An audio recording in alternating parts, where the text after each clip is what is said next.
Okay, so anytime you're having thread shredding or breaks or anything else, the first two things you're going to look at is the needle. Swap your needle out and change the thread. Use a different kind of thread to see if it's related to the thread. There's nothing worse than spending a bunch of time retiming a machine to find out you had a bad spool of thread.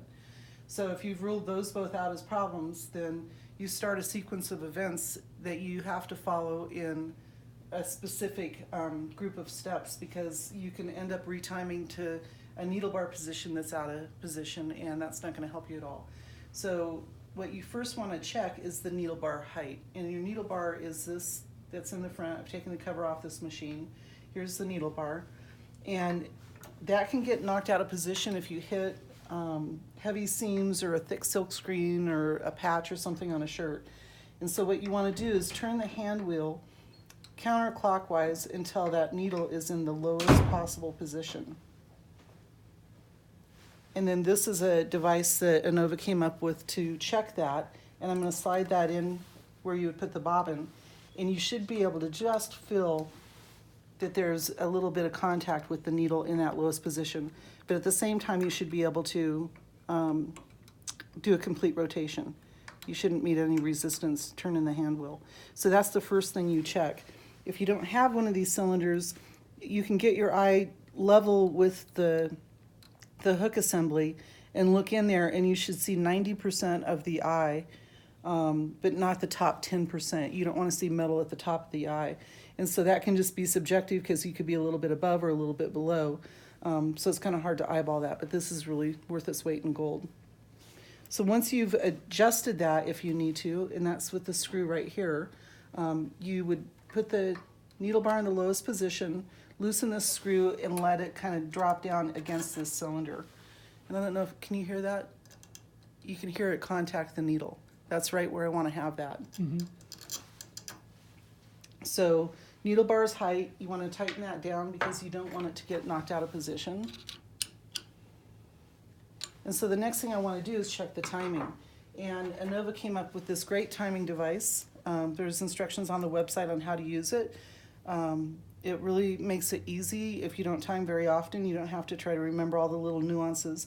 But in order to use this, you have to remove your hopping foot, the hook positioning finger, that's this black bracket right here, and you have to completely loosen the hook. So it's not a great way to check the timing, because you've just now altered everything, and it can be hard to get things back in position. And so I have a little bit of a trick to just check it without removing all those items. But this is worth having on hand in case you do ever need to really adjust the timing. So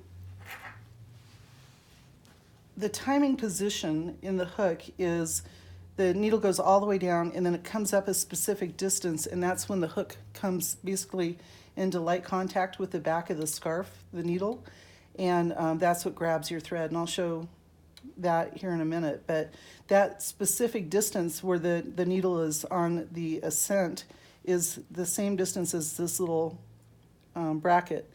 And so there's a way that we can kind of evaluate this distance without removing all these items and checking it. So we need to bring the hook up that, or the needle up that to that distance, and check the position of the hook behind it.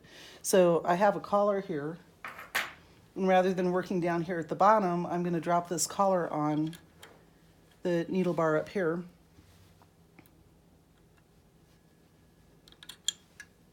And I'm going to tighten it down with the needle in the lowest position.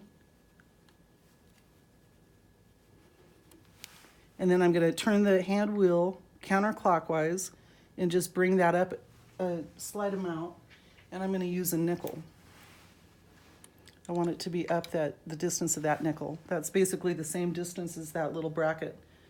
And so that should be where the hook should be in direct contact with the back of the needle. It should split the needle in half, but it shouldn't touch the needle and push it forward, and there should be no gap. So if you come around the side.